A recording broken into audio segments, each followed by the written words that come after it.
Hello friend. तो यूपीआरबीएल JEE का exam आपका 14 मई को है यहाँ पे। और इसके रिगार्डिंग हम लोग जो है कुछ क्वेश्चन देखेंगे जो आपके यूपीआरबीएल जेई के लिए काफ़ी इम्पोर्टेंट होगा। तो चलिए अपने वीडियो को स्टार्ट करते हैं। और यहाँ पे वीडियो को स्टार्ट करने से पहले अगर आपने टेलीग्राम चैनल मेरा ज्वाइन नहीं किया है तो ज्वाइन कर लीजिएगा। बहुत सारे अपडेट आपको वहाँ पे टेलीग्राम पे मिल जाते हैं। बहुत सारे ऐसी न्यूज़ होती है जो मैं वीडियो के फॉर्म में आपको नहीं बता पाता हूँ टाइम ना होने की वजह से। इसलिए आप कोशिश करिएगा कि टेलीग्राम जो है ज्वाइन कर लीजिएगा। इलेक्ट्रिकल कैप्सूल से आपको मिल जाएगा, लिंक भी नीचे मिल जाएगा। और साइट पे विजिट करते रहिएगा, वहाँ पे भी जो है आपका कुछ ना कुछ क्वेश्चन हुए हैं आपके। और जो भी प्रीवियस ईयर पेपर होते हैं वो सभी अपलोड होते हैं। तो आप जो है साइट पे भी विजिट करते रहिएगा, बहुत सारे बेनिफिट आपको मिलेंगे। तो ये जो है आपका डेली 8 PM पे आपका रहेगा जब तक यूपीआरबीएल जेई का एग्ज़ाम नहीं हो जाता है। उसके रिगार्डिंग हम लोग यहाँ पे कुछ क्वेश्चन देखेंगे जो काफ़ी हेल्पफुल होगा आपके लिए यूपीआरबीएल जेई के लिए। तो चलिए हम लोग अपने सेशन को स्टार्ट करते हैं यहाँ पे पहले क्वेश्चन के साथ। देखिए यहाँ पे पहला क्वेश्चन आपका ये पूछा गया था एनएचपीसी जेई में। अभी रिसेंटली जो एग्ज़ाम हुआ है अभी आपका 2022 में एग्ज़ाम हुआ था, यहाँ पे क्वेश्चन पूछा हुआ था। इसके रिगार्डिंग बहुत सारे क्वेश्चन बन सकते हैं। यहाँ पे दिया है the owner of every overhead line shall ensure that the minimum factor of safety for metal support. तो यहाँ पे जो मेटल सपोर्ट की जितनी भी चीज़ें होती हैं और जितने भी उपकरण होते हैं उसका सेफ्टी फैक्टर यहाँ पे पूछा गया था आपका। तो इसके लिए जो सेफ्टी फैक्टर होता है मेटल सपोर्ट के लिए आपका 1.5 होता है आपका, ठीक है। लेकिन यहाँ से अभी बहुत सारे क्वेश्चन बन सकते हैं, तो मैं आपको बहुत सारी चीज़ यहाँ पे बताने वाला हूँ क्योंकि एग्जामिनर कुछ भी यहाँ से बना सकता है। और इससे पहले भी सेफ्टी फैक्टर से बहुत सारे क्वेश्चन आए हुए हैं। तो मेटल सपोर्ट के लिए आपको याद रखना है कि 1.5 होता है सेफ्टी फैक्टर, ठीक है। अब यहाँ पे लिख लीजिए, अगर आपको दे फॉर मैकेनिकल प्रोसेस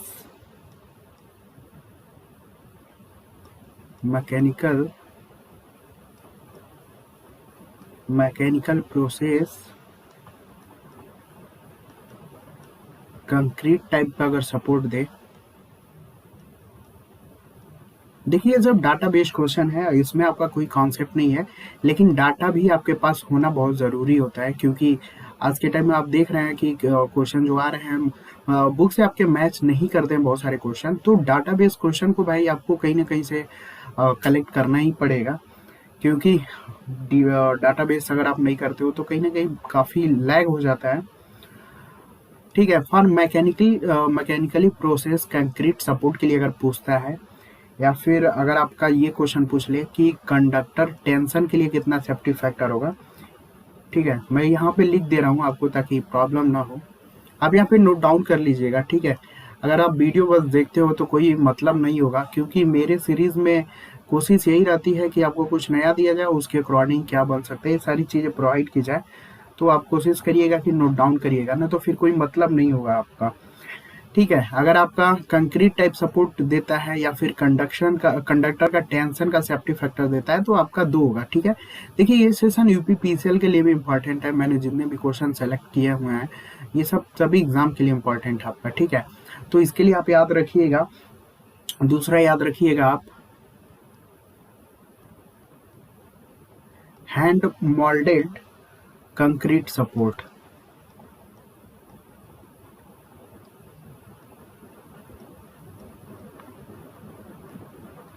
ठीक है। अगर हाथ के द्वारा मान लो कोई कंक्रीट सपोर्ट बनाया गया मीन्स, ठीक है, तो उसका जो सेफ्टी फैक्टर होता है वो आपका 2.5 आपको कंसीडर किया जाता है, ठीक है। तीसरा आप याद रखिएगा वुड सपोर्ट के लिए अगर आपको पूछा जाए तो इसके लिए आपका 3.0 होगा। ये डाटा काफ़ी इंपॉर्टेंट है, तीनों को याद रखिएगा, ठीक है। मेटल सपोर्ट के लिए मैंने बता दिया। अगर मैकेनिकली अगर कोई मशीन अगर मान लो कोई कंक्रीट का सपोर्ट बनाती है या फिर उसके कंडीशन में आपका 2 होगा सेफ्टी फैक्टर, या कंडक्टर का टेंशन का सेफ्टी फैक्टर पूछता है तो वो भी 2 होगा, ठीक है। हैंड मोल्डेड कंक्रीट सपोर्ट पूछता है मीन्स हाथ के द्वारा अगर कोई कंक्रीट सपोर्ट मतलब बनाया जाता है तो उसका सेफ्टी फैक्टर थोड़ा सा यहाँ पे बढ़ जाता है, 2.5 हो जाता है आपका, ठीक है। वुड का सपोर्ट का सेफ्टी फैक्टर अगर पूछेगा तो ये होता है आपका 3.0 होता है, ठीक है। इतना तो हो गया। अभी देखो कुछ यहाँ से और भी सेफ्टी फैक्टर से कुछ पॉइंट है उसको भी आप नोट डाउन कर लो। अ, देखो हमारे पास जो हम ट्रांसमिशन के लिए जो यूज़ करते हैं, जैसे कि हम लोग लकड़ी का भी पोल यूज़ करते हैं ना, स्टील का भी पोल यूज़ करते हैं, और सीमेंट से बना हुआ गाँव में आप देखा होगा उसका भी यूज़ करते हैं ट्रांसमिशन लाइन या डिस्ट्रीब्यूशन लाइन के लिए, मेनली वहाँ पे यूज़ होता है आपका। ठीक है, ट्रांसमिशन और डिस्ट्रीब्यूशन के लिए जो भी टावर यूज़ होता है ना, वो चीज़ मैं बता रहा हूँ आपको। एक तो लकड़ी का खंभा यूज़ होता है ना, स्टील का पोल होता है, दूसरा तीसरा होता है सीमेंट कंक्रीट पोल, और लास्ट में होता है हमारा स्टील टावर। तो सभी का यहाँ पे सेफ्टी फैक्टर आपका पूछा जाता है। तो सभी का यहाँ पे देखिए, पहले अगर हम बात करते हैं लकड़ी के खंभे की, ठीक है, तो यहाँ पे याद रखिएगा, ये सब मैं इसलिए बता रहा हूँ ताकि आपको एक क्वेश्चन से बहुत सारी चीज़ें यहाँ से क्लियर हो जाए कि क्वेश्चन कैसे बनता है आपका। ठीक है, तो यहाँ पे देखिए, यहाँ पे जो है आपका लकड़ी के देखिए खंभा जो होता है, एक तो सिंगल वुड पोल होता है और दूसरा डबल वुड पोल होता है। ठीक है, तो लकड़ी का जो खंभा होता है एक सिंगल वुड पोल होता है और डबल वुड पोल होता है। दोनों के कंडीशन में आपका जो यहाँ पे सेफ्टी फैक्टर होगा वो 3.5 होगा। ठीक है, मतलब लकड़ी का कुछ भी हो, चाहे सिंगल हो चाहे डबल हो, आपको 3.5 याद रखना है। अब बात करते हैं स्टील का जो पोल यूज होता है हमारा, ध्यान दीजिएगा, स्टील का पोल जो यूज होता है, इसमें आपके 3 टाइप के पोल होते हैं ना, स्टील के में जो 3 टाइप के पोल होते हैं। पहला यहाँ पे होता है हमारा ट्यूबुलर स्टील पोल। ठीक है, ट्यूबुलर स्टील पोल होता है। दूसरा होता है हमारा सॉलिड स्टील पोल, और तीसरा आपका यहाँ पे होता है लैटिक स्टील पोल। तो यहाँ पे आपको याद रखना है स्टील पोल के लिए जो सेफ्टी फैक्टर आप याद रखिएगा। देखिए ट्यूबुलर के लिए यहाँ पे जो सेफ्टी फैक्टर होता है वो आपका 2.5 होता है। ठीक है, लेकिन सॉलिड और लैटिक इन दोनों के लिए जो सेफ्टी फैक्टर होता है वो आपका 2.0 हो जाता है आपका। ठीक है, तो हम लोगों ने लकड़ी के खंभे का भी देखा, स्टील के पोल का भी सेफ्टी फैक्टर देखा, और तीसरा जो गाँव में आप डिस्ट्रीब्यूशन के लिए जो सीमेंट से बना जो कंक्रीट पोल यूज करते हैं, तो उसका जो सेफ्टी फैक्टर होगा वो आपका 2.5 सेफ्टी फैक्टर होगा। ठीक है, और लास्ट में जो हमारा स्टील टावर होता है, स्टील जो टावर हम यूज करते हैं, 2 टाइप के टावर, स्टील टावर मतलब जो टावर होते हैं वो आपके 2 टाइप के होते हैं। एक तो नैरो बेस लैटिक टावर होता है, दूसरा होता है हमारा ब्रॉड बेस लैटिक टावर। तो इसका याद रखिएगा, ये इंपॉर्टेंट हमारा 1.5 होता है आपका। ठीक है, और ध्यान दीजिएगा स्टील टावर का और मेटल सपोर्ट का आपने यहाँ पे देखा ही है कि दोनों का इक्वल होता है। ठीक है, तो इतना ही आप याद रखिएगा, इससे बाहर सेफ्टी फैक्टर आपको नहीं देखने को क्वेश्चन मिलेगा। ठीक है, तो इतना आप जरूर याद रखिएगा, इसका आप नोट डाउन करते रहिएगा। ठीक है, मेरे सेशन में ये इंपॉर्टेंट है, थोड़ा सा नोट डाउन करते रहिएगा, क्योंकि डाटा बेस भी क्वेश्चन होंगे, कंसेप्चुअल भी क्वेश्चन आपके इस सीरीज में होंगे, सभी को मैं कवर करने की कोशिश यहाँ पे करूंगा। अगले यहाँ पे क्वेश्चन देखिए दिया गया है कि जस्ट 1 सेकेंड, कलर चेंज कर लिया जाए। अगला क्वेश्चन दिया गया है, द मैक्सिमम जो रिएक्टिव पावर जो जनरेशन होता है कि मतलब जनरेटर में, अगर उस चीज को हमें लिमिट करना है तो क्या करेंगे। ठीक है, तो यहाँ पे अल्टरनेटर में जैसा कि हमें पता है कि एक्साइटेशन को वेरी करने से हमारा इजिली पावर फैक्टर वेरी होता है, यानी इजिली हम बोल सकते हैं कि रिएक्टिव पावर भी क्या होगा आपका, वेरी होगा। ठीक है, 3 टाइप के पावर होते हैं हमारे, एक तो किलोवाट पावर होता है, और एक हमारा kVAR रिएक्टिव पावर होता है, जो आपका एक्साइटेशन पे बोल सकते हैं, फील्ड करंट पे डिपेंड होता है, और यहाँ पे kVA जो आपका अपरेंट पावर होता है आपका। ठीक है, तो यही पूछ रहा है कि अगर हमारा जो जनरेटर है या अल्टरनेटर है, उसमें अगर मान लो रिएक्टिव पावर काफी ज्यादा जनरेट हो रहा है, तो उस चीज को हमें कंट्रोल करना है भाई, तो कैसे कंट्रोल करेंगे। तो यहाँ पे देखो कैपेबिलिटी कर्व जब आप अल्टरनेटर का देखिएगा तो कुछ कंडीशन होते हैं, मतलब कुछ बाउंड्री कंडीशन होता है, जिसमें आपका जो अल्टरनेटर है वो आपका सेफली ऑपरेट होता है। ठीक है, तो इसमें आपका सेफली ऑपरेट होता है, तो इसमें जो आपका जैसे ही उसके साथ पे पावर आप अप्लाई करते हैं, तो जो रिएक्टिव पावर जो आउटपुट होता है ना जनरेटर का, उस चीज को आप लिमिट करने के लिए 2 तरीके से यूज कर सकते हो। एक तो हमें फील्ड करंट से लिमिट कर सकते हैं, पहला फील्ड करंट से आप लिमिट कर सकते हो, और दूसरा जो है हमारा हीटिंग ऑफ आर्मेचर वाइंडिंग। ठीक है, हीटिंग ऑफ आर्मेचर वाइंडिंग से भी हम लोग क्या कर सकते हैं, कंट्रोल कर सकते हैं। अब यहाँ पे देखो कुछ लिमिटेशन हम बताऊंगा अभी आपको, तो वहाँ पे क्या है, देखो हम ज्यादातर साइलेंट वाला पोल यूज करते हैं, और आपको भी पता है कि जब ज़्यादा फ्लक्स प्रोड्यूस करना हो, मेनली अगर फ्लक्स की लिए हम बात करते हैं, तो यहाँ पे जो नंबर ऑफ टर्न होता है वो काफ़ी ज़्यादा होता है, क्योंकि हमें यहाँ पे एमएमएफ की जो रिक्वायरमेंट होती है वो हमें ज़्यादा होती है। ठीक है, जब नंबर ऑफ टर्न ज़्यादा होगा तो ईजिली हम बोल सकते हैं एरिया पतला ही रखते हैं हम लोग। ठीक है, तो आर बराबर रो एल बाई ए से हम इजिली बता सकते हैं कि एरिया अगर कम है तो रेजिस्टेंस क्या होगा आपका ज़्यादा होगा। मीन्स ये हम बोल सकते हैं कि आई स्क्वायर आर का जो हीट लॉस होगा ना वो काफ़ी ज़्यादा हो सकता है अगर फील्ड करंट हम लोग ज़्यादा कर दे तो।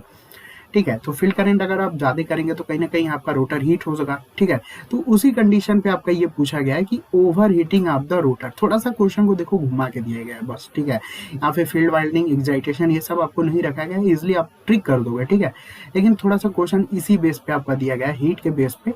ठीक है, जितना करंट आप फील्ड वाइंडिंग बढ़ाओगे हीट भी चांसेस बढ़ेगा, तो इसी बेस पे आपका दिया गया है। ठीक है, फील्ड करंट यानी मैंने बताया कि हीट क्यों होगा आपका। दूसरा है heating of the armature winding. जब ये हीट होकर ज़्यादा से ज़्यादा करंट लेगा और ज़्यादा से ज़्यादा फ्लक्स प्रोड्यूस होगा, तो यहाँ पे ज़्यादा से ज़्यादा लिंक होगा भाई आर्मेचर वाइंडिंग का भी, उसका भी कुछ ना कुछ रेजिस्टेंस होगा, तो इजिली वो भी आपका क्या होगा, हीट होगा। उसी बेसिस पे यहाँ पे ये क्वेश्चन पूछा गया है, तो इसका राइट आंसर होगा over heating of the rotor. अब देखो कुछ लिमिटेशन है हमारे यहाँ पे, जो जनरेटर अल्टरनेटर जो हम यूज़ करते हैं उसके कुछ लिमिटेशन है।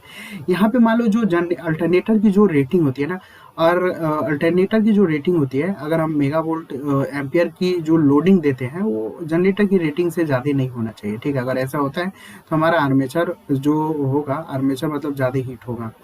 दूसरा जो मेगावाट की जो लोडिंग हम लोग प्रोवाइडेड करते हैं वो कम होना चाहिए प्राइम मूवर के। ठीक है, मतलब प्राइम मूवर की जो लोडिंग है और जो मेगावाट लोडिंग हम प्रोवाइड करेंगे उससे कम होना चाहिए प्राइम मूवर से। ठीक है, और उसके बाद जो फील्ड करंट भी आपका ज़्यादा एक्सीड नहीं करना चाहिए। ठीक है, और स्टडी स्टेट या स्टेबल ऑपरेशन के लिए यहाँ पे जो लोड एंगल होना चाहिए वो आपका लेस देन 90 डिग्री होना चाहिए हमारा। ठीक है, तो ये 2-3 कुछ रिस्ट्रिक्टेड कंडीशन है जो आपको याद रखना है, जैसे कि मैंने बता दिया।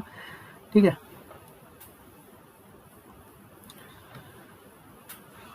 चलो आगे देखते हैं। यहाँ पे अगले क्वेश्चन में यहाँ पे देखिए दिया गया है कि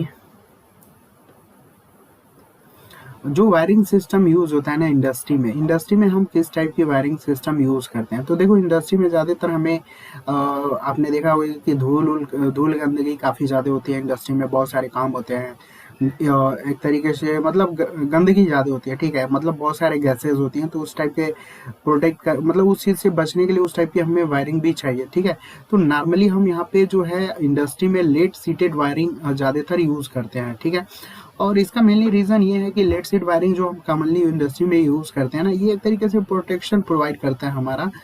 जैसे कि पहला तो हमारा डस्ट से प्रोटेक्शन देगा, दूसरा आपका जो भी यहाँ पे स्मोक और एसिड और जिस टाइप के गैसेज होती हैं उससे भी हमारा प्रोटेक्शन ये क्या करता है, हमारा प्रोवाइड करता है। ठीक है, तो ये चीज़ होता है आपका।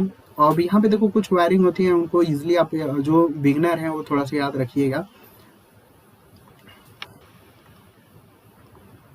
जो क्लीट वायरिंग होते हैं ना, ये हमारा इजिली जो होता है हम टेम्पररी पर्पस के लिए यूज़ करते हैं। मतलब कहीं भी कैंप, अगर हमें मान लो कहीं आर्मी का कैंप है, वहाँ पे क्लीट वायरिंग टेम्पररी जहाँ पे वायरिंग हो, कैंपस में यूज़ कर सकते हैं। मैरिज जब किसी की शादी पड़ती है वहाँ पे भी जो छतों पे आप देखते हैं वो एक तरीके से टेम्पररी वायरिंग होती है जिसे हम लोग क्लीट वायरिंग बोलते हैं। ठीक है, तो इसका यूजेज आप ध्यान रखिएगा। दूसरा होता है हमारा वुड केसिंग कैपिंग वायरिंग होता है हमारा, वुड केसिंग कैपिंग वायरिंग होता है। इसका यूज़ हम ज़्यादातर रेसिडेंटल और कमर्शियल के लिए यूज़ करते हैं। ठीक है, इसको ध्यान दीजिएगा, रेसिडेंशियल एंड कमर्शियल के लिए यूज़ हम लोग इसको ज़्यादा करते हैं, रेसिडेंटल और कमर्शियल के लिए यूज़ करते हैं। Would casing and capping wiring का भी यूज़ वहीं पे होता है, और TRS वायरिंग का भी यूज़ हम लोग इसका भी रेसिडेंटल एंड कमर्शियल के लिए ही यूज़ करते हैं। ठीक है, और जैसा कि और मैंने बता दिया आपको लेड सीटेड वायरिंग और कंड्यूट वायरिंग होता है। तो लेड सीटेड वायरिंग का देखिए ज़्यादातर हम इंडस्ट्री में और सर्विस मेंस में यूज़ करते हैं। ठीक है, तो यहाँ पे इंडस्ट्री में भी यूज़ होता है और आपका सर्विस मेंस में भी यूज़ होता है, तो इसको भी ध्यान दीजिएगा। ठीक है, इंडस्ट्री में भी यूज़ होता है, सर्विस मेंस में भी यूज़ होता है जो लेड सीटेड वायरिंग होती है। और लास्ट में हमारा जो वायरिंग होता है कंड्यूट वायरिंग, जो काफ़ी इंपॉर्टेंट वायरिंग होता है। कंड्यूट वायरिंग इसका जो यूजेज होता है ये ज़्यादातर हमारा वर्कशॉप के लिए, ये भी आपका देखो रेजिडेंशियल और कमर्शियल के लिए ये भी यूज़ होगा, ठीक है। लेकिन ये ज़्यादातर वर्कशॉप के लिए भी आप यूज़ कर सकते हो इसको, और घरों में भी आजकल कंड्यूट वायरिंग ये सब भी यूज़ हो रहा है, ठीक है। तो वर्कशॉप में भी यूज़ कर सकते हो आप, रेसिडेंटल में भी यूज़ होता है इसका, और कमर्शियल में भी इसका यूज होता है।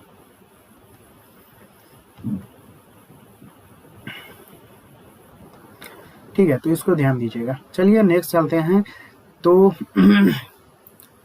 देखिए थोड़ा सा मैं ये डिटेल इसलिए बता रहा हूँ ना, लास्ट टाइम बहुत सारी चीज़ें होती हैं जो आप भूल जाते हो, तो इसलिए जो है थोड़ा सा ये एक्स्ट्रा चीज़ें बता देने से क्या होता है ना कि चीज़ें कहीं ना कहीं फीडबैक के फॉर्म में काम करती है, मतलब चीज़ें याद होती हैं आपका, ठीक है।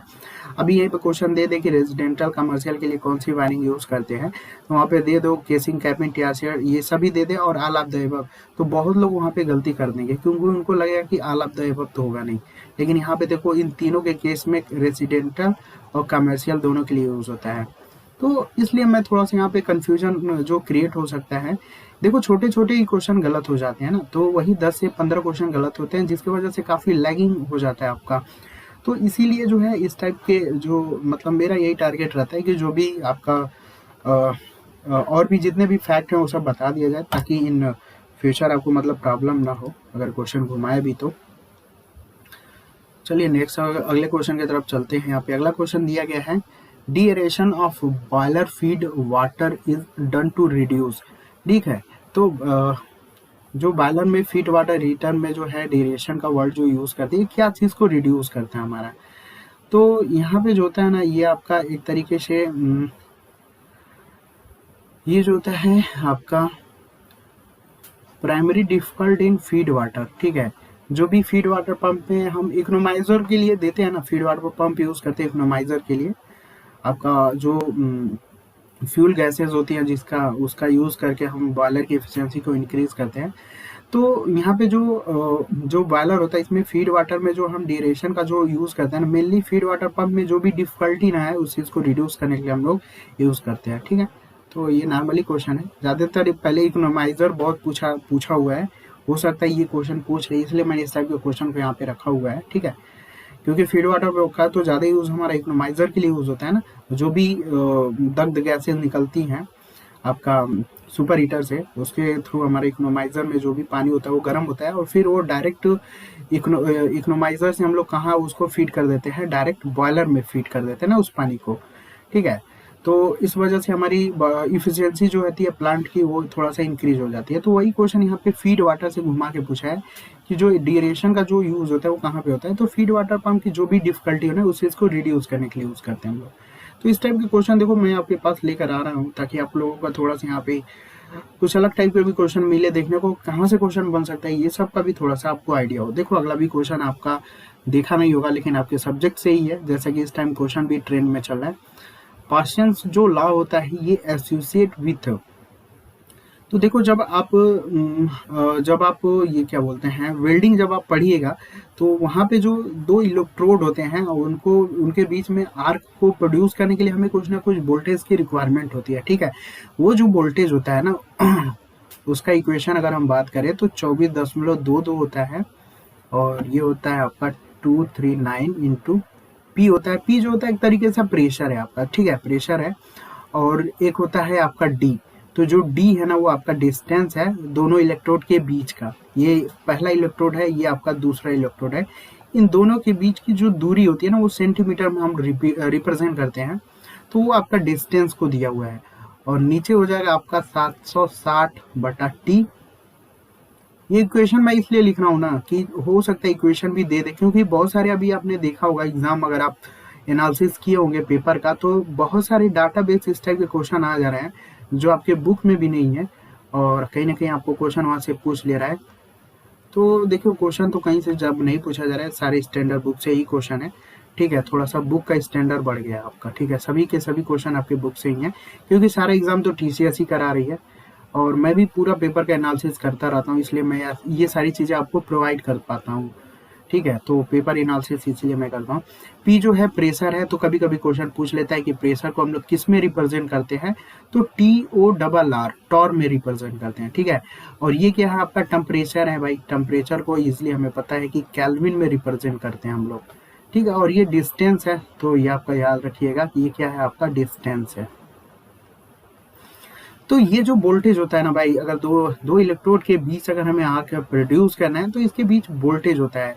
यही जो वोल्टेज होता है, इसी को हम लोग बोलते हैं क्या भाई, ब्रेकडाउन वोल्टेज बोलते हैं। तो यही पास्कल जो लॉ होता है ना, जब आप पढ़िएगा बिल्डिंग में, तो वहीं पे आपको ये मिलेगा, ठीक है। यही ब्रेकडाउन वोल्टेज होता है, जिसकी वजह से अप्लाई करके हम इलेक्ट्रोड पे आर्क को प्रोड्यूस करते हैं, या फिर एक तरीके से बोल सकते हैं जितनी कैपेबिलिटी की रिक्वायरमेंट होती है उतना हम यहाँ पे जनरेट करते हैं। तो इस टाइप के क्वेश्चन आते हैं यार, छोटे मोटे क्वेश्चन जो आपको लगेगा कि बुक में नहीं है, लेकिन इजिली बुक में रहता है, ठीक है। तो इसीलिए आपको मैंने बोला कि जो सिलेक्शन का लेवल है वो 3 लेवल पे काम करता है। ऑन एवरेज देखो 65% या 60% हम बोल सकते हैं यार कि कुछ ऐसे क्वेश्चन होते हैं जो ऑन एवरेज सब कोई करके आता है, मतलब जो पढ़ा हुआ है, मैं ये नहीं बोला कि जो पढ़ा ही नहीं है वो भी करके आएगा। ऑन एवरेज जो पढ़ा हुआ है 1 साल 2 साल अच्छे से, वो भी 60 से 65 करता है, ठीक है।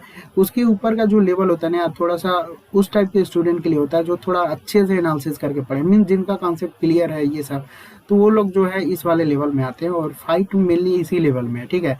ये वाला जो लेवल यार 5 से 10% होता है, टॉपर की लिस्ट होती है, तो ये अलग चीज़ है। इसमें आपका सिलेक्शन सेकंड स्टेज में ही हो जाता है आपका, ठीक है। अगर इसको आप बेस्ट करेंगे तो ऑटोमेटिक बेस्ट हो जाएगा। तो इसलिए मैं दूसरे वाले लेवल पे काम कर रहा हूँ, ठीक है। 60 से 65 वाले लेवल पे काम नहीं कर रहा हूँ। मीन्स वो क्वेश्चन जो आपको आते हैं, तो उस टाइप के क्वेश्चन मुझे नहीं कराना है, क्योंकि टाइम भी वेस्ट होगा। और थोड़ा सा ये भी ध्यान दीजिएगा कि मेरे सीरीज में थोड़ा क्वेश्चन कम ही होगा, लेकिन सॉल्यूशन आपको सॉल्यूशन कोशिश यही रहेगी कि बढ़िया दूँ। और क्वेश्चन का जो लेवल है, जो वेराइटीज़ है, वो पूरा TCS बेस पे हो, ठीक है, कि कहाँ से क्वेश्चन आ रहे हैं नहीं आ रहे हैं, ठीक है। अगर मान लो जो क्वेश्चन अगर आपको आ ही रहा है 60 से 65%, अगर वो भी क्वेश्चन मैं 50 करा दूँ, मीन ज़्यादा से ज़्यादा क्वेश्चन को अगर वैल्यू दूँ, तो कहीं ना कहीं आपकी एफिशिएंसी इंक्रीज नहीं होगी। इसलिए अगर 20 से 25 वाले लेवल में अगर जाना है, तो भाई क्वेश्चन लेवल तो थोड़ा उस हिसाब से सिलेक्ट करना होगा। और आप जानते हो क्वेश्चन उस हिसाब से सेलेक्ट करने में टाइम भी जाता है, और ज़्यादा से ज़्यादा क्वेश्चन सेलेक्ट भी नहीं हो पाता है, ठीक है। आई थिंक आप बात को समझ रहे होगे क्या करना, ठीक है। तो मेरे सीरीज में ये मत बोलिएगा कि 100 क्वेश्चन करा दीजिए, 1000 क्वेश्चन करा दीजिए, ठीक है। मेरे एक क्वेश्चन से 2-4 क्वेश्चन आपको वैसे ही मिलते हैं। इजिली अगर मैं 10 क्वेश्चन भी कराता हूँ, कहीं ना कहीं 40 क्वेश्चन आपका रेडी होता है। तो इस चीज़ को ध्यान रखिएगा। तो चलिए नेक्स्ट हम लोग चलते हैं अपने अगले क्वेश्चन की तरफ। काफ़ी इंटरेस्टिंग क्वेश्चन मैंने रखा हुआ है, थोड़ा सा वेट करिए, और भी थोड़ा सा क्वेश्चन को सिलेक्ट करना है, और अभी अच्छा लेवल हो जाएगा आपका कुछ टाइम में। देखो यहाँ पे जो है कांस्टेंट करंट जो ट्रांसफार्मर हम लोग जो देखते हैं, वो किस टाइप का ट्रांसफार्मर होता है आपका, कोर टाइप का होता है कि सेल टाइप का होता है, या फिर दोनों टाइप का होता है, ठीक है। तो इसको समझने के लिए थोड़ा सा हमें कुछ चीज़ों को जानना होगा। जैसे कि यहाँ पे आपके 2 टाइप के ही ट्रांसफार्मर होते हैं, एक कोर टाइप का होता है और सेल टाइप का। ज़्यादातर यहाँ से काफ़ी ज़्यादा क्वेश्चन बन रहे हैं, ठीक है। एक होता है कोर टाइप का, एक होता है सेल टाइप का। तो यहाँ पे जो कोर टाइप का होता है, यहाँ पे अगर मैं फिगर बना लूँ थोड़ा सा, तो यहाँ पे कुछ चीज़ें आपको बता दिया जाए कि कैसे क्वेश्चन क्या हो सकता है आपका। थोड़ा सा फिगर ध्यान दीजिएगा।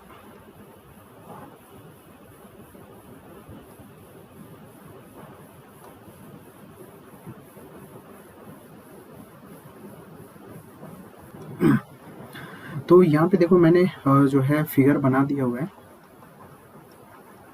यहाँ पे, क्योंकि यहाँ से बहुत सारे क्वेश्चन बनते हैं, इसलिए मैं आपको यहाँ पे कुछ चीज़ें बताना चाहूँगा, इसलिए आपको ध्यान दीजिएगा, ठीक है। ये कोर टाइप का होता है और ये सेल टाइप का ट्रांसफार्मर होता है, ठीक है। इसमें योग जो होता है आपका कितना होता है, 1 होता है। योग का मतलब ये पूरा एरिया, ये आप जो देख रहे हो, ठीक है, ये योग है। तो यहाँ पे योग कितना होता है, 1 होता है। और अगर आपका लिम्ब पूछेगा, लिम्ब होता है आपका 2, ठीक है। ये पहला लिम्ब है और ये आपका दूसरा लिम्ब है, ठीक है। 2 लिम्ब होते हैं आपका। यहाँ पे जो योग होता है वो आपका कितना हो जाएगा, यहाँ पे 2 योग होगा, ठीक है। एक तो ये पहला योग और ये आपका दूसरा योग, ठीक है।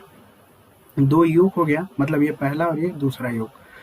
और यहाँ पे जो लिम्ब होगा वो आपका 3 होगा, ठीक है। ये पहला, ये दूसरा और ये आपका तीसरा, 3 लिम्ब होंगे यहाँ पे।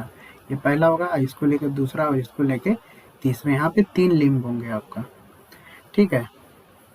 अ, अब यहाँ पे देखिए, यहाँ पे जो है इसमें जो लिम्ब का होता है ना, सेम क्रॉस सेक्शनल एरिया होता है, मतलब यहाँ पे जो लिम्ब है यहाँ पे सेम एरिया होता है, इस चीज़ को ध्यान दीजिएगा। ये सब मैं इसलिए बता रहा हूँ कि यहाँ पे हो सकता है आपका दोनों दोनों से कंपैरिजन करके आपको क्वेश्चन पूछ ले, या फिर जैसे देखो जहाँ से क्वेश्चन पूछेगा वही पॉइंट मैं आपको बता रहा हूँ, ठीक है।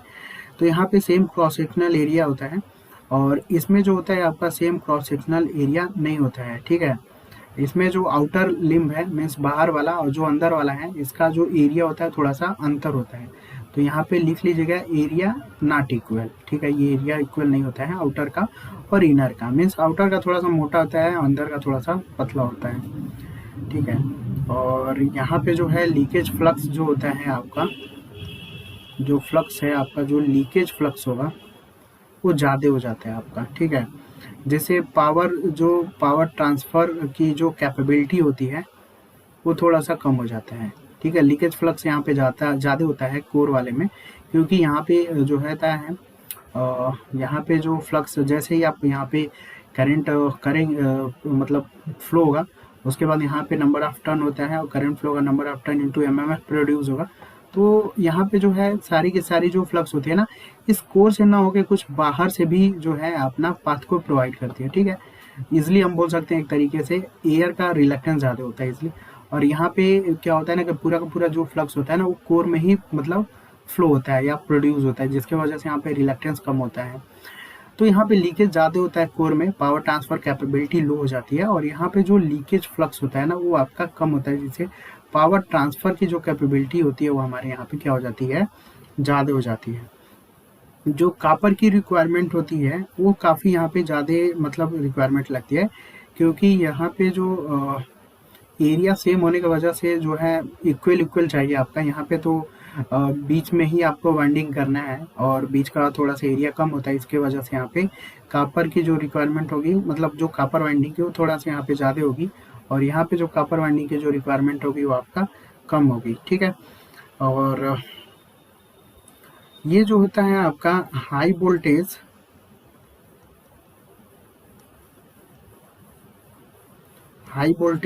और स्मॉल केवीए रेटिंग के लिए यूज होता है आपका। हाई वोल्टेज और स्मॉल केवीए रेटिंग के लिए यूज होता है। ये लो वोल्टेज और लार्ज केवीए रेटिंग के लिए यूज होता है हमारा। तो कोर टाइप का ट्रांसफार्मर को याद रखिएगा कि ये हाई वोल्टेज के लिए ज़्यादा यूज़ किया जाता है हमारा, ठीक है। कोर का यूज़ ज़्यादातर हाई वोल्टेज के लिए हो जाता है, और सेल टाइप ट्रांसफार्मर का यूज़ ज़्यादातर हमारा लो वोल्टेज वाइंडिंग के मतलब लो वोल्टेज के लिए ज़्यादातर यूज़ होता है ना। केवीए रेटिंग जस्ट उल्टा होता है, हाई वोल्टेज होगा तो केवीए रेटिंग क्या होगा हमारा, स्मॉल होगा। लो वोल्टेज के लिए अगर हम सेल टाइप यूज़ करेंगे तो उसका जो केवीए रेटिंग होगा वो थोड़ा सा लार्ज हो जाएगा, ठीक है। तो इस चीज़ को ध्यान दीजिएगा। तो मेनली जो कोर ट्रांसफार्मर होता है ना, ये आपका हाई वोल्टेज पावर ट्रांसमिशन के लिए यूज़ होता है। जैसा कि मैंने हाई वोल्टेज यहाँ पे लिखा हुआ है, तो अब वोल्टेज जब हाई है तो इजिली हमारा वोल्टेज हाई होगा तो करंट क्या होगा आपका, लो होगा, ठीक है। तो हम यहाँ पे जब वोल्टेज हाई होगा करंट लो होगा, तो हम यही चाहेंगे कि जो भी हम वोल्टेज प्रोवाइड कर रहे हैं वो कांस्टेंट वोल्टेज हो, ठीक है। तो यहाँ पे कांस्टेंट वोल्टेज ट्रांसफार्मर यूज होते हैं आपका, या पोटेंशियल ट्रांसफार्मर, मतलब यहाँ पे कांस्टेंट वोल्टेज, क्योंकि हम वोल्टेज का वेरिएशन नहीं कर सकते, कांस्टेंट वोल्टेज ही ज़्यादा सूटेबल। तो कांस्टेंट वोल्टेज ट्रांसफार्मर चाहिए। और यहाँ पे देखो low voltage large KVA rating चाहिए। तो लो वोल्टेज का मतलब कि अगर वोल्टेज लो है तो इजिली करंट क्या होगी आपका, ज़्यादा होगी। तो जो चीज़ ज़्यादा होता है हम उसको कोशिश करते हैं कि कांस्टेंट प्रोवाइड करें, यानी यहाँ पे क्या है करंट ज़्यादा है तो हम चाहेंगे कि यहाँ पे जो करंट होगी मीन्स कांस्टेंट करंट ट्रांसफार्मर यहाँ पे हम लोग प्रोवाइड करें, ठीक है। तो यही पूछा गया था कि जो कांस्टेंट करंट ट्रांसफार्मर है वो किस टाइप का ट्रांसफार्मर है। तो ये हमारा एक तरीके से सेल टाइप का ट्रांसफार्मर है, ठीक है। और कांस्टेंट वोल्टेज अगर पूछ ले तो क्या मारना है आपको, कोर मारना है, ठीक है, याद रखिएगा। इसलिए मैं बहुत सारी चीज़ें यहाँ पे आपको बता दे रहा हूँ ताकि कांस्टेंट वोल्टेज ट्रांसफार्मर, ठीक है। तो कोर का इजिली याद रखिएगा कि ये हाई वोल्टेज के लिए यूज होता है, ठीक है। हाई वोल्टेज और स्मॉल केवीए रेटिंग के लिए यूज होता है। तो ज़्यादातर हाई वोल्टेज का मतलब उस चीज़ को कांस्टेंट रखना होगा हमें, ठीक है। तो कांस्टेंट वोल्टेज ट्रांसफार्मर यूज़ करेंगे।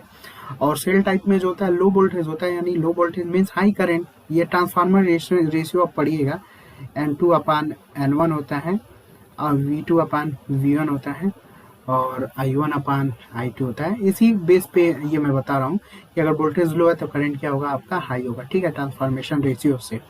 तो इसलिए यहाँ पे आप याद रखिएगा, ठीक है, जो भी मैंने यहाँ पे आपको डाटा प्रोवाइड किया हुआ है ये याद रखिएगा, ये सब इम्पॉर्टेंट है, ठीक है। इसमें मैंने कोई भी फालतू का आपको डाटा प्रोवाइड नहीं किया हुआ है, जो भी है ये इम्पॉर्टेंट है। कम से कम इतना आपको याद रखना ही होगा, ठीक है। अगर इतना याद रखते हैं तो कहीं ना कहीं इससे बाहर क्वेश्चन मेरे हिसाब से तो अभी तक नहीं देखा है इससे, मतलब जो भी एग्जाम अभी हो रहा है रिसेंटली उसकी बात कर रहा हूँ मैं, ठीक है।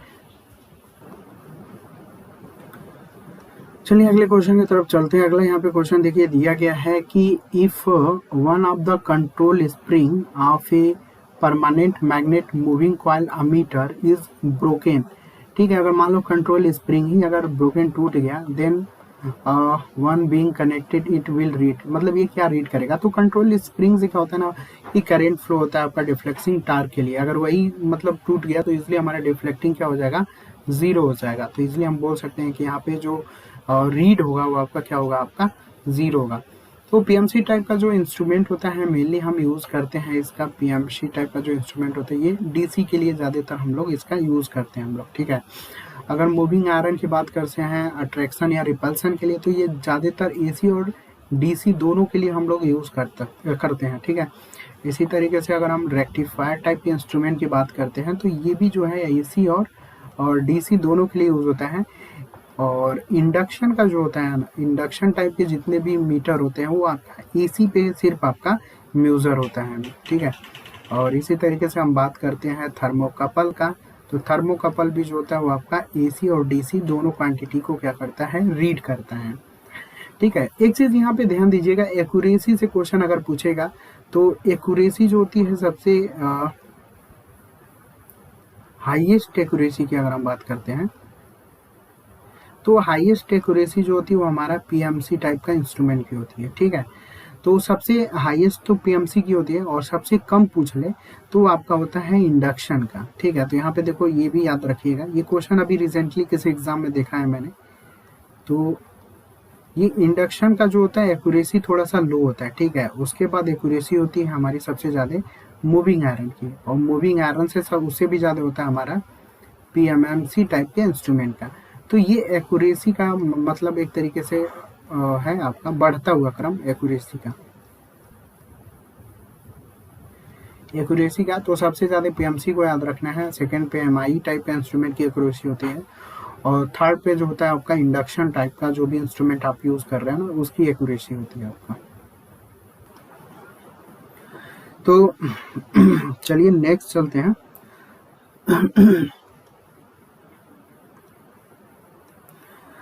देखिए अगला यहाँ पे जो क्वेश्चन दिया हुआ है,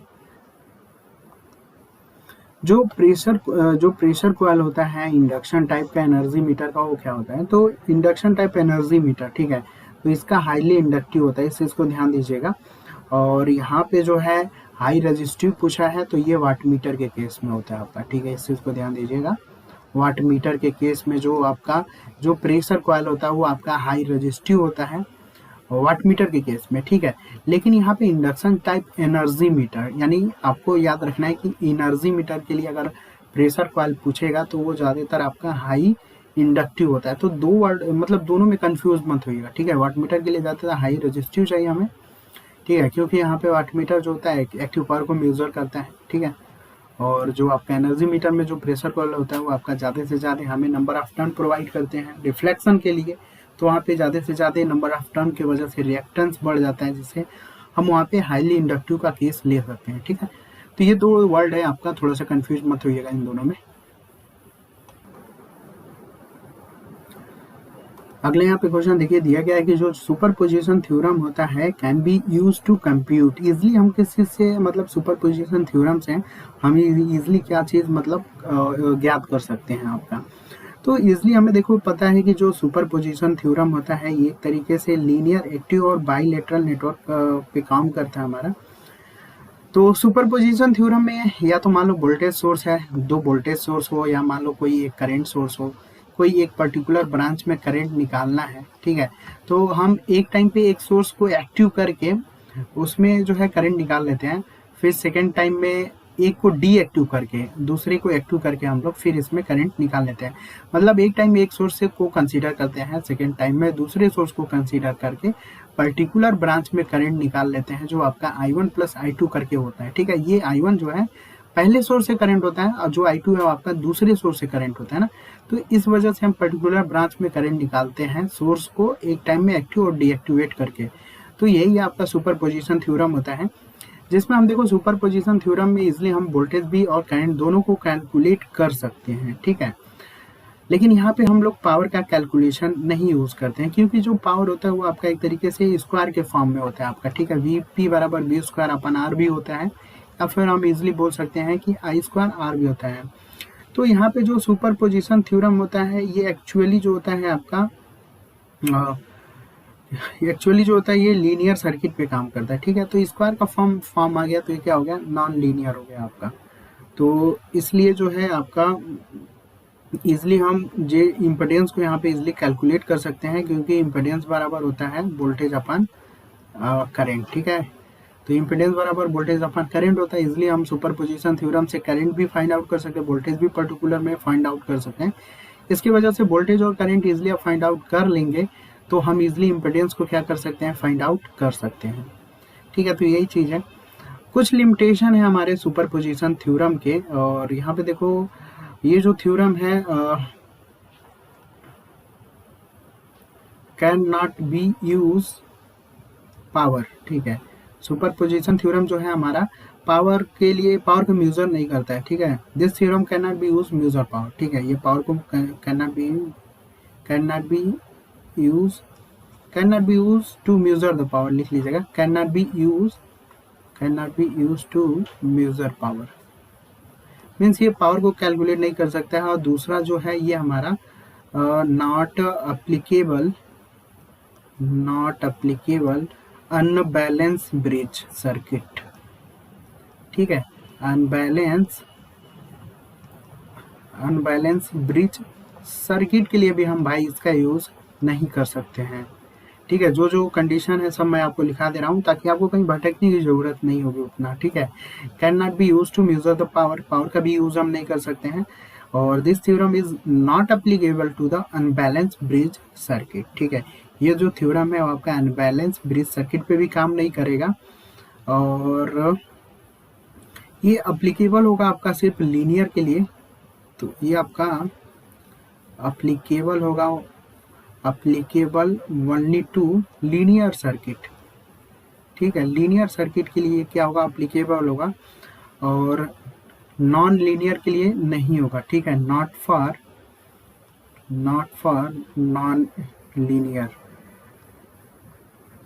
नॉन लीनियर सर्किट।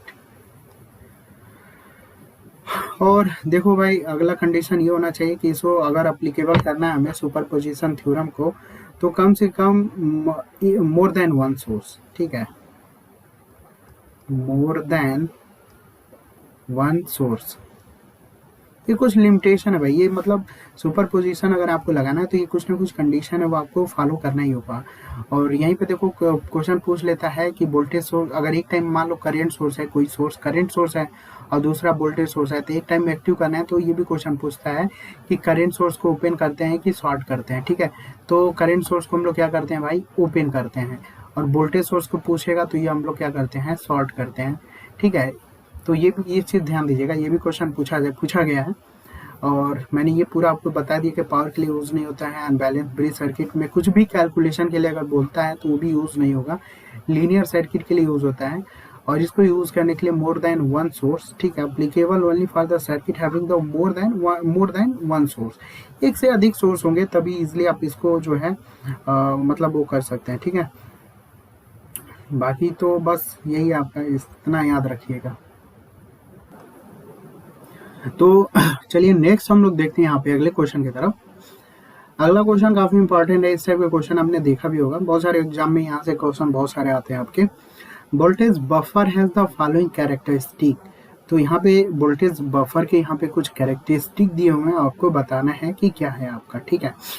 तो देखो जो वोल्टेज बफर होता है ना, यहाँ पे 3 टाइप के हम लोग यहाँ पे कनेक्शन यूज़ करते हैं। पहले तो हम लोग कॉमन एमीटर कनेक्शन यूज़ करते हैं, फिर कॉमन कलेक्टर भी यूज़ करते हैं, और कॉमन बेस टाइप का जो कनेक्शन यूज़ होता है वो हम यूज़ करते हैं ट्रांजिस्टर के लिए, ठीक है। कॉमन एमीटर कनेक्ट और कॉमन कलेक्टर और कॉमन बेस, ये 3 टाइप का कनेक्शन यूज़ होता है। तो जो आपका कॉमन कलेक्टर होता है, ठीक है, कॉमन कलेक्टर को ही ईजिली हम लोग क्या बोलते हैं, वोल्टेज बफर कनेक्शन भी बोलते हैं, या ठीक है, या इसी को कभी कभी एमीटर फॉलोअर भी बोला जाता है, ठीक है। तो नाम में आप कंफ्यूजन मत होइएगा, कॉमन कलेक्टर को ही जो है आपका वोल्टेज बफर भी बोलते हैं, या इसी को हम लोग एमीटर फॉलोअर भी बोलते हैं हम लोग, ठीक है। तो इसका वोल्टेज गेन यूनिटी होता है, ठीक है। और यहाँ पे जो कॉमन बेस होता है ना, इसका जो इनपुट इम्पीडेंस होता है, मतलब इनपुट जो रेजिस्टेंस होता है वो लो होता है, और जो आउटपुट रेजिस्टेंस होता है वो आपका ज़्यादा होता है कॉमन बेस का भी। और कॉमन एमीटर का मॉडरेट होता है इनपुट, ठीक है, मॉडरेट, और जो आउटपुट भी होता है वही आपका मॉडरेट होता है। लेकिन कॉमन कलेक्टर का जो इनपुट रेजिस्टेंस जो होता है, इनपुट इम्पिडेंस जो होता है, ध्यान दीजिएगा इम्पिडेंस है, ये रेजिस्टेंस मैंने यहाँ पे रख दिया आपको, ये सब जो है आपका इम्पिडेंस है आपका, ठीक है। इनपुट रेजिस्टेंस, इम्पिडेंस भी बोल सकता है, रेजिस्टेंस भी बोल सकता है, कोई गलती नहीं है, ठीक है, कन्फ्यूजन मत होइएगा, रेजिस्टेंस और इम्पिडेंस दोनों हो सकता है। तो कॉमन कलेक्टर का इनपुट इम्पिडेंस या रेजिस्टेंस ज़्यादा होता है, और जो आउटपुट होता है वो आपका कम होता है आपका। तो यहाँ पे देखो एक छोटा सा टेबल है, बस इजली आपको याद रखना है। इनपुट रेजिस्टेंस और आउटपुट का मैंने आपको यहाँ पे बता दिया है, ठीक है। कॉमन कलेक्टर का ही जो इनपुट रेजिस्टेंस इम्पिडेंस होता है वो ज़्यादा होता है, और आउटपुट क्या होता है आपका कम होता है, ठीक है। करंट गेन की अगर हम बात करते हैं, जिसे ए आई से रिप्रेजेंट करते हैं, ये आपका होता है करंट गेन, और दूसरा होता है हमारा वोल्टेज गेन, ए वी से रिप्रेजेंट करते हैं, वही चीज़ यहाँ पे आपका दिया गया है, ठीक है। तो करंट गेन जो होता है कॉमन एमीटर का ज़्यादा होता है, कॉमन कलेक्टर का जो आपका होता है करंट गेन, ये यूनिटी होता है, और कॉमन बेस का जो होता है करंट गेन क्या होता है आपका हाई होता है, ठीक है। सॉरी, यहाँ पे ध्यान दीजिएगा, ये हाई होगा, मैंने यहाँ पे थोड़ा सा,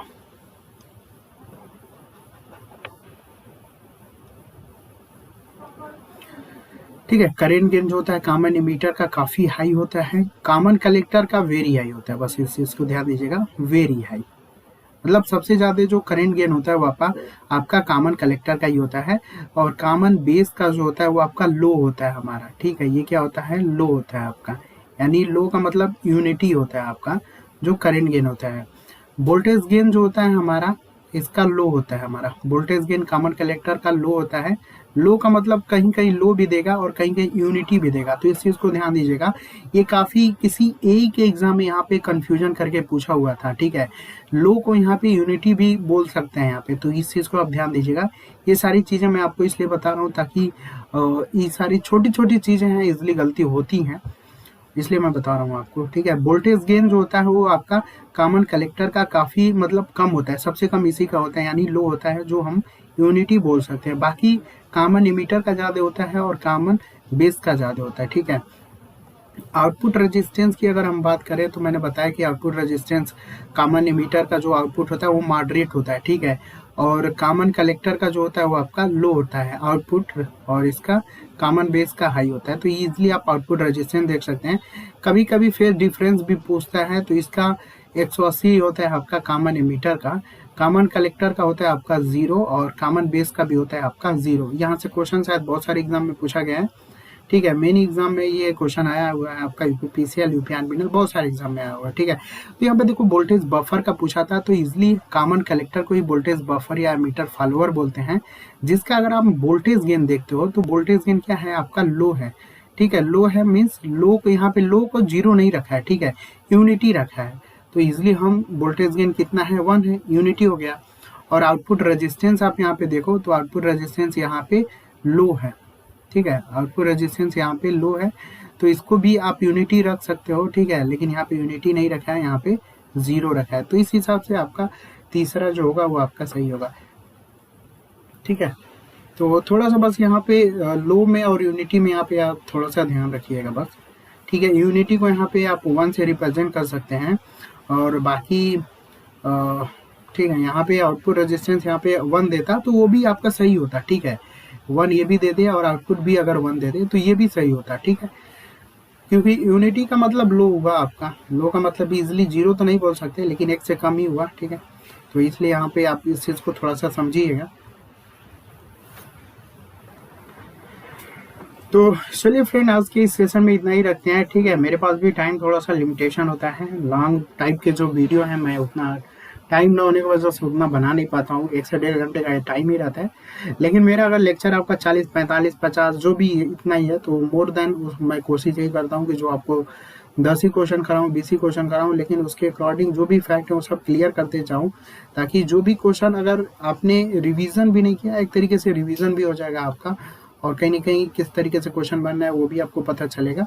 तो मेरा ये टारगेट रहता है। ठीक है, ज़्यादा क्वेश्चन का टारगेट नहीं रहता है कि आज कम से कम 50 क्वेश्चन करा देना है। ठीक है, ये सब टारगेट नहीं रहता है, मेरा यही टारगेट रहता है कि 10 क्वेश्चन भी कराता हूँ तो कम से कम उससे 2 से 3, कम से कम बता रहा हूँ 2 से 3 तो ऐसा फैक्ट बताया जाए कि वही क्वेश्चन का जो है, मतलब आप 10 क्वेश्चन करो तो 30 क्वेश्चन कैसे बन सकता है। ठीक है, तो स्टार्टिंग से मेरा यही रहता है, तो ज़्यादा क्वेश्चन के चक्कर में आप भी मत पढ़िएगा। जो भी आप पढ़िए सॉलिड पढ़िए, और उससे बैकग्राउंड में नॉलेज रखिए कि किस तरीके से और क्वेश्चन यहाँ से किस टॉपिक से कैसे बन सकता है आपका क्वेश्चन। ठीक है, आई थिंक हम लोगों ने जो भी क्वेश्चन डिस्कस किया हुआ है इसके अकॉर्डिंग हम लोगों ने ये भी देखा हुआ है कि किस तरीके से क्वेश्चन बना है, किस तरीके से बन सकता है। अगर मैं वो नहीं बताना होता तो इजिली 50-60 क्वेश्चन कराना कोई बहुत बड़ी बात नहीं है, लेकिन जो भी डाटा बेस्ड क्वेश्चन होते हैं वो सब मैं आपको कोशिश करता हूँ कि सारी चीज़ें आपको प्रोवाइड की जाए, ताकि बहुत सारे स्टैंडर्ड जो टीचर्स आपका जो पेपर बना रही है, तो बहुत सारे जो पेपर में आ रहे हैं डाटा बेस्ड क्वेश्चन, तो आपकी डिप्लोमा बेसिस पे जो डिप्लोमा की बुक है उसमें आपका नहीं दिया गया है वो जो डाटा बेस जो क्वेश्चन है, तो वो सब स्टैंडर्ड बुक्स है। तो मैं आपको स्टैंडर्ड बुक से ही सब फॉलो करके ये सारी चीज़ें प्रोवाइड कराता हूँ, तो इसमें टाइम लगता है, आपको इजीली पता ही होगा। तो चलिए आज इस सेशन को यहीं तक एंड करते हैं। यूपी एडमिनल जेई का एग्ज़ाम जब तक होगा हम इस सेशन को रखेंगे, और उसके बाद भी आगे का प्लान है, अगर एग्ज़ाम नहीं भी रहेगा तो उसके भी बाद भी जो है हम लोग कुछ छोटे छोटे जो है सेशन रखते रहेंगे बीच में। ठीक है, तो चलिए आज के लिए इतना ही रखते हैं, मिलते हैं next time. Thanks for watching, और वीडियो पसंद आए तो लाइक सब्सक्राइब जरूर करिएगा। साइट पे विजिट करते रहिएगा, हमारे बहुत सारे प्रीवियस ईयर पेपर मिल जाते हैं आपको, और टेलीग्राम पे भी ज्वाइन कर लीजिएगा, क्योंकि जो भी अपडेट होते हैं वीडियो के फॉर्म में वो नहीं प्रोवाइड कर पाता हूँ, तो टेलीग्राम पे अपडेट आपको वहाँ पे दे दिया जाता है। ठीक है, चलिए आज के लिए इतना ही, थैंक्स फॉर वॉचिंग।